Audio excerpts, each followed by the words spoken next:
कुल्लू अस्पताल में कैंसर मरीजों के लिए कीमोथेरेपी शुरू होने से अब मरीजों को राहत मिल रही है। जहां पहले मरीजों को कैंसर के इलाज के दौरान सभी थेरेपी सेशन करवाने के लिए शिमला या चंडीगढ़ जाना पड़ता था, लेकिन अब कीमोथेरेपी के लिए कई इंजेक्शन भी निशुल्क कुल्लू अस्पताल में मौजूद है। कैंसर पेशेंट टिकम राम ने बताया कि उनका कैंसर का इलाज शिमला आईजीएमसी से हो रहा था, लेकिन अब कुल्लू में कीमो शुरू होने से कई सेशन उन्होंने यही करवा लिए हैं। इससे बार बार शिमला जाने से भी उन्हें राहत मिली है। अब उनकी हालत में 90% सुधार हो गया है और जल्द ही वह बेहतर हो जाएंगे। नाम टिकम राम है मेरा, गांव पिचावली, डाकखाना खड़ियार, तहसील जिला कुल्लू। स्टार्टिंग में जो है ना बाजू में दर्द हुई मेरे, उसके बाद चले गए हम शिमला। शिमला में हमारा ऑपरेशन हो गया। ऑपरेशन होने के बाद हम कुल्लू आए यहाँ हॉस्पिटल में। फिर यहाँ इंजेक्शन वगैरह मिल रहे हैं हमारे को, दवाइयाँ मिल रही है टाइम पर। अपने रीमा जी है यहाँ डॉक्टर साहब, इन्होंने फिर हमारा ट्रीटमेंट सही कर रहे हैं। अब हमारे को शिमला जाने की ज़रूरत नहीं है, क्योंकि शिमला में खर्चा बहुत होता था ना, 2,500 रुपये बच जाता हमारा। इसलिए हम यहीं कुल्लू में जो है हॉस्पिटल में अपना इलाज चल रहा, हमारा ट्रीटमेंट चल रही है। कुल्लू हॉस्पिटल में ही मिल रही है हमारे को। बाकी सब ठीक है, यहाँ दवाइयाँ मिल रही है टाइम पर, इंजेक्शन मिल रहे हैं। बाकी शिमला जाने का वो नहीं है। अब यहीं पर इलाज चल रहा, हमारा ट्रीटमेंट चल रही है। अब बहुत फ़र्क पड़ गया। अब तो 90% फ़र्क पड़ गया हमारा। अब 10% रहा होना कुछ। वैसे इलाज चली हुई है कुल्लू हॉस्पिटल से ही। वहीं कैंसर पेशेंट उर्मिला ने बताया कि उनके कैंसर इलाज के दौरान उन्हें कई बार शिमला जाना पड़ता है, लेकिन अब वह कुल्लू अस्पताल में डॉक्टर रीमा से फॉलोअप चेकअप करवाने आती हैं। इससे हर महीने शिमला जाने से उन्हें राहत मिली है। मेरा नाम उर्मिला है और मैं बुनतर से बिलोंग करती हूँ। मैं खुद कैंसर की पेशेंट थी। 2021 से मेरी ट्रीटमेंट चल रही थी शिमला से, और कोरोना करके हम लोग नहीं जा पाए। उसके बाद फिर डॉक्टर मनीष गुप्ता जी से मेरा ट्रीटमेंट हो रहा था शिमला से, जो एमडी सर है, वहाँ से मेरी कीमो वगैरह लगी। फिर हम घर से ही अप डाउन करते थे। उसके बाद डॉक्टर रीमा मैम के पास आए और 2 कीमो मेरी यहाँ पे लगी। यहाँ पे अच्छा गाइडलाइन मिली हमारे को। अच्छी वो है कि बार बार हमारे को शिमला जाने की ज़रूरत ना पड़े, जहाँ फिर हम मंडी ना जाएं। तो 2 कीमो हमने यहाँ लगाई। फिर उसके बाद हम शिमला में जैसे मेरी 2 और चेकअप करवाया वहाँ पे, और उसके बाद पैट टेस्ट वगैरह मेरे जितने भी होते थे वो प्राइवेट ही चले। वहीं कुल्लू की रहने वाली अनिका सूद भी कैंसर जैसी बीमारी को हराकर आगे बढ़ी हैं। उन्होंने बताया कि उनका इलाज पीजीआई चंडीगढ़ से हुआ है, जिस दौरान बार बार उन्हें चंडीगढ़ जाना पड़ता था। ऐसे में अब कुल्लू में कैंसर स्क्रीनिंग शुरू होने से कई इंजेक्शन वह यहीं लगा पा रही हैं। लेकिन उन्होंने उम्मीद की है कि यदि सरकार द्वारा मेमोग्राफी की सुविधा भी कुल्लू में शुरू कर दी जाए तो इससे कैंसर पेशेंट को और आसानी होगी। मेरा नाम अनीता सूद, मैं अखाड़ा बाजार मेरा घर है, अखाड़ा से बिलोंग करती हूँ मैं। से मेरा तो ट्रीटमेंट वैसे पीजीआई में ही हुआ पूरा ना, तो यहाँ पर तो मैं इंजेक्शन लगवाने आती, 6 मंथ के बाद लगता है ना, वो इंजेक्शन लगवाने में यहाँ आती हूँ जी। अब ये था, पहले तो यहाँ ये सुविधा नहीं थी।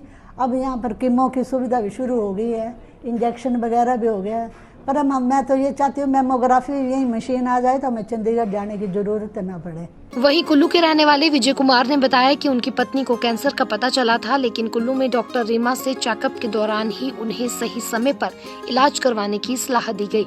लेकिन कुल्लू में सुविधाएं कम होने से कई बार टेस्ट के लिए उन्हें बाहर ही जाना पड़ता है। हालांकि फॉलोअप ट्रीटमेंट और कीमो के कई सेशन यहाँ आसानी से हो रहे हैं। उन्होंने बताया कि कैंसर के लिए लगने वाले इंजेक्शन बाहर बेहद महंगे हैं, लेकिन कुल्लू अस्पताल में निःशुल्क यह इंजेक्शन लगने से कैंसर के ट्रीटमेंट में आसानी हुई है। मेरा नाम विजय है और हम शमशी कुल्लू से हैं। कोविड इनका केस सामने आया था, डाउट हुआ था, तो हम लोग आकर के डॉक्टर रीमा से मिले।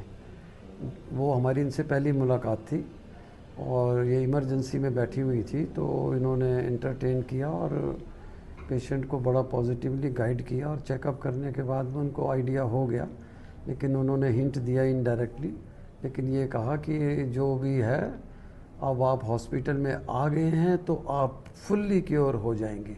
इस बात से हमें बड़ा बल मिला, क्योंकि किसी को भी अगर सीए का पेशेंट डायग्नोज हो जाता है तो वो बेचारा आधा तो ऐसे ही ख़त्म हो जाता है, डर जाता है।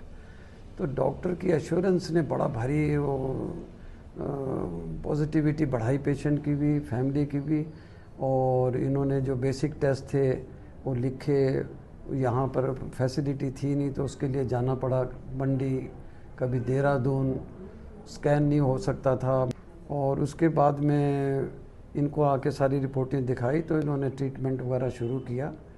और जो बेसिक ट्रीटमेंट होता है सीए का वो चला, कुछ कीमो यहाँ दी, कुछ बाहर दी, क्योंकि दवाइयाँ अवेलेबल नहीं थी यहाँ पर। इन्होंने काफ़ी, डॉक्टर रीमा ने ट्राई किया कि किसी केमिस्ट के थ्रू मंगवा ली जाए, लेकिन वो सफल नहीं हो सकी, नहीं मिली। मंडी को रेफ़र किया तो मंडी वालों ने भी कहा हमारे पास भी स्टॉक नहीं है, अपने पेशेंट्स के लिए नहीं है। Then we had to rush to Dehradun cancer research institute, तो वहाँ प्राइवेटली जो है वो सारा ट्रीटमेंट लिया और कुछ इंजेक्शन ले आए, कुछ इन्होंने यहाँ अवेलेबल करवाए। फिर बाद में डॉक्टर रीमा ने कोर्स ख़त्म होने के बाद में इम्यून थेरेपी चली, उसमें लगभग 19 ट्रांसटोजुमैब इंजेक्शन लगे। तो एक इंजेक्शन कहीं 50,000 का है, कहीं 60,000 का है, कहीं 40,000 का है, और 30,000 का देते थे कैंसर रिसर्च इंस्टीट्यूट वाले। और मार्केट में अगर आप पता करते हैं, दिल्ली में पता लगाया तो 60,000 का। अब बताइए पेशेंट क्या करेगा, कहाँ जाएगा, रोटी खाएगा या ये इतना महंगा इलाज करेगा। और वो 19 देने थे, एक बार कोर्स शुरू हुआ तो उसको रोक नहीं सकते हैं, otherwise cancer will bounce back. तो वो सब फिर डॉक्टर रीमा के साथ बैठ के काफ़ी डिस्कशन किया। तो इन्होंने सुपरिटेंडेंट साहब से कहा, मुझे भी कहा आप जाके मिलो, तो मैं भी मिला। फिर जो फाइनेंशियल कंट्रोलर हैं यहाँ कोई मिस्टर भटनागर, उनसे जाके मिले, तब जाकर उन्होंने कुछ इंडेंट वगैरह बनाई। लेकिन वो 3 महीने लग गए उसको आने में भी, लेकिन 3 महीने में कम से कम आ तो गया, कुछ तो ट्रीटमेंट शुरू हुई और फिर कंप्लीट कोर्स यहाँ किया। अब चेकअप के लिए यहाँ आते हैं, लेकिन अब यहाँ इंफ्रास्ट्रक्चर तो है नहीं इनके कहने वगैरह पर कि भाई सीए पेशेंट है इसको कर दो। वही पैथोलॉजी का भी बड़ी प्रॉब्लम है यहाँ पर, हर चीज़ की पैथोलॉजी टेस्ट अभी अवेलेबल नहीं है, कुछ के लिए अभी भी आपको बाहर जाना पड़ता है। एफएनसीए यहाँ हो नहीं सकता, तो जब तक एफएनसीए वो नहीं करवाएंगे तो उनको पता ही नहीं चलेगा ट्यूमर कौन सा है, कैसा है। किसी सीनियर सिटीजन को या लेडी को आप कहो कि शिमला जाओ या मंडी जाओ तो बड़ी प्रॉब्लम होती थी। तो कम से कम यहाँ कुछ तो हुआ, लेकिन इंफ्रास्ट्रक्चर अभी भी अवेलेबल नहीं है। टेस्ट के लिए तो आपको बाहर ही जाना पड़ेगा, शिमला ही जाना पड़ेगा। मेमोग्राफी यहाँ हो नहीं सकती लेडीज़ की, अल्ट्रासाउंड में 2 महीने का टाइम है, वो उसके लिए स्पेशल रिक्वेस्ट डॉक्टर रीमा करती हैं तो फिर वो 1 आध दिन बाद कर देते हैं। सर विंग का एक होना चाहिए, छोटा सा ही हो, चाहे एक स्ट्रक्चर, कुछ एक रूम रिज़र्व कर दीजिए। ये मेरी मतलब रिक्वेस्ट है शासन और प्रशासन दोनों से। अगर कैंसर से लड़ना है ना तो खाली केवल hospital is not sufficient. Hospital के साथ साथ में सो कॉल्ड जो सामाजिक संस्थाएं हैं, एनजीओज़ हैं, वो नज़र नहीं आते कहीं भी। मुझे आज तक एक भी संस्था यहाँ नहीं दिखी जो कैंसर पेशेंट को कोई हेल्प प्रोवाइड कर रही हो। कोई बहुत गरीब है, सक्षम नहीं है, तो कुछ उसको मेडिसिन ला करके दे दें या कुछ और उसको खाने पीने का इंतज़ाम कर दें। कैंसर पेशेंट के लिए स्पेशल डाइट बताते हैं, वो नहीं, गरीब पेशेंट नहीं इंतज़ाम कर पाता है। तो कुछ संस्थाओं को आना चाहिए जो कैंसर के पेशेंट्स को हेल्प करें। वहीं क्षेत्रीय अस्पताल कुल्लू में मेडिकल ऑफिसर डॉक्टर रीमा ने बताया कि कुल्लू में कैंसर स्क्रीनिंग शुरू होने से ऐसे मरीजों का इलाज समय पर शुरू हो पाता है। इससे कई बार मरीजों को आसानी हुई है। उन्होंने बताया कि कैंसर की दवाइयों को अब अस्पताल के एसेंशियल ड्रग लिस्ट में रखा गया है।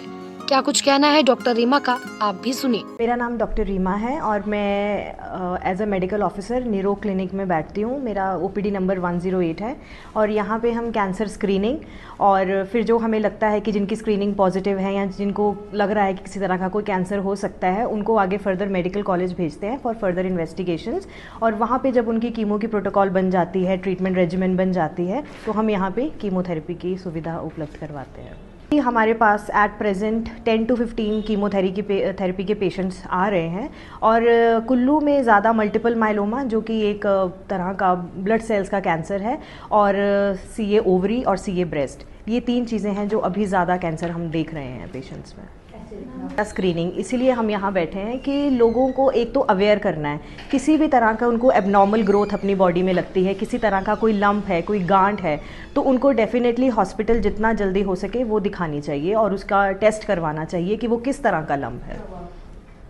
सीए ब्रेस्ट है, सीए ब्रेस्ट, अब जैसे पेशेंट्स अगर सीए का नाम सुनते हैं तो वो डर जाते हैं कि अब पता नहीं लास्ट स्टेज है या रिकवर होगा या टाइम बहुत कम है, तो ऐसा बिल्कुल नहीं है। अगर आपको लंप फील हो रहा है, सभी फीमेल्स को मैं ये बोलना चाहूँगी, तो वो तुरंत हॉस्पिटल आके दिखाइए, हम इन्वेस्टिगेट करेंगे, टेस्ट इनके करवाएंगे और अगर लगेगा कि ये सीए वाली ग्रोथ है तो आगे रेफ़र करके टाइमली उनका ऑपरेट और कीमोथेरेपी शुरू हो जाएगी, जिससे उनके मतलब सर्वाइवल रेट बहुत ज़्यादा है। मतलब जिनका उनका एक नॉर्मल लाइफ स्पैन होता है वो उतना ही अपना लाइफ जो है वो जिएंगे। ऐसा बिल्कुल नहीं है कि वो एंड स्टेज होता है या कैंसर हो गया है तो they will die in 6 months और लाइक दैट, ऐसा कुछ भी नहीं है। हमारे पास यहाँ ईडीएल की जो कीमोथेरेपी की मेडिसिन हैं वो हमने रिक्वायरमेंट दे दी है और ईडीएल में जो मैक्सिमम मेडिसिन हैं वही यूज़ में आती हैं। मतलब पेशेंट को ज़रूरत नहीं है बाहर से कोई मेडिसिन खरीदने की, 1 या 2 टैबलेट्स होंगी, वो भी बहुत जल्द ऐसा बोला गया है कि ईडीएल में मतलब इंक्लूड कर दी जाएंगी। काफ़ी एक्सपेंसिव रहते हैं बट गवर्नमेंट ने काफ़ी अच्छा इनिशिएट लिया है कि वो सभी इंजेक्शंस जो है वो ईडीएल में अवेलेबल हैं। वहीं क्षेत्रीय अस्पताल में कार्यरत chief medical officer Nagraj Pawar का कहना है कि कुल्लू अस्पताल में डॉक्टर रीमा और सिस्टर किरण को कीमोथेरेपी के लिए ट्रेन किया गया है, जिसके बाद अब कुल्लू में आने वाले मरीजों को भी कीमो की सुविधा मिल पा रही है, जहां अभी इमरजेंसी में कीमोथेरेपी के लिए बेड्स मुहैया करवाए गए हैं। अब मेडिकल वार्ड में ही कीमोथेरेपी शुरू की जाएगी। अगर कीमोथेरेपी की बात करें तो कीमोथेरेपी हमारे डॉक्टर रीना और एक सिस्टर किरण, ये दोनों, डॉक्टर रीना की जो ट्रेनिंग हुई वो जुलाई 2024 में फरीदाबाद में 14 दिन की एक हॉस्पिटल में, और उसके बाद डिस्ट्रिक्ट हॉस्पिटल उज्जैन में 1 हफ्ते की इनकी कीमोथेरेपी के लिए ट्रेनिंग इनको इम्पार्ट की गई। गवर्नमेंट ऑफ हिमाचल प्रदेश ने स्पेशली कुल्लू से इनका नाम रिकमेंड किया था और इनको भेजा। इसके साथ डॉक्टर, ये जो सिस्टर किरण है, स्टाफ नर्स है, इसको भी ट्रेनिंग दी गई। इसकी ट्रेनिंग उज्जैन में ही हुई। अगर बात करें डॉक्टर रीना की तो फरीदाबाद में सिर्फ थ्योरेटिकल एस्पेक्ट इनकी ट्रेनिंग का था और उज्जैन में इनको प्रैक्टिकल ट्रेनिंग दी गई। उसके बाद हमें सरकार के आदेशानुसार 3 बेड आइडेंटिफाई करने थे। हमारे 3 बेड वो ट्रॉमा वार्ड में हमने शुरू किए थे, जिसमें कि जो आइडेंटिफाइड थे, जिनमें डे केयर कीमोथेरेपी इन पेशेंट्स को दी जानी थी और वो उस समय से दी जा रही है। बाकी अगर पेशेंट की बात करें, हमारे पास इस समय तक 25 पेशेंट को हैं जो डिफरेंट कैंसर से ग्रसित हैं, उनको कीमोथेरेपी दी जा चुकी है और दी जा रही है, क्योंकि इसके साइकिल्स में लगती है। ऐसा नहीं एक बार दी गई और दे दी और उसके बाद फिर एक नहीं दी जाएगी, क्योंकि साइकिल्स इसके चलते हैं, ये बार बार देनी पड़ती है। तो इसमें हमारे पास बहुत सारे पेशेंट जो इस एरिया में हैं और वो डायग्नोज्ड हैं पहले से, उनको ये कीमोथेरेपी वहाँ से लिख दी गई है, शायद हो सकता है शुरू कर दी गई है और उसको कंटिन्यूएशन फेज पे हम यहाँ कर रहे हैं। इसमें हमारे पास बहुत सारी टाइप के पेशेंट, कैंसर के पेशेंट है, जैसे ओवरी का कैंसर है, ब्रेस्ट का कैंसर है, मल्टीपल माइलोमा है, अगर कैंसर लंग्स की बात करें वैसे पेशेंट हमारे पास है। अब रिसेंटली हमारे पास एक सीए एपिग्लॉटिस का पेशेंट है, सीए स्टोमक का पेशेंट है। तो कुल मिलाकर अब तक 25 पेशेंट इससे लाभान्वित हो चुके हैं। और अब आगे आने वाले, अब तो सरकार के आदेशानुसार कि इनको ट्रॉमा वार्ड में ना पेशेंट बेड आइडेंटिफाई करके मेडिसिन वार्ड में बेड्स आइडेंटिफाई किए जाएं, तो हम इन बेड्स को मेडिसिन वार्ड में आइडेंटिफाई कर रहे हैं अब। और वहाँ अब ये कीमोथेरेपी एक तो डॉक्टर रीना और ऊपर से मेडिकल स्पेशलिस्ट जो हमारे हैं उनकी देखरेख में इनको दी जाएगी। दैनिक सवेरा के लिए कुल्लू से सृष्टि शर्मा की रिपोर्ट।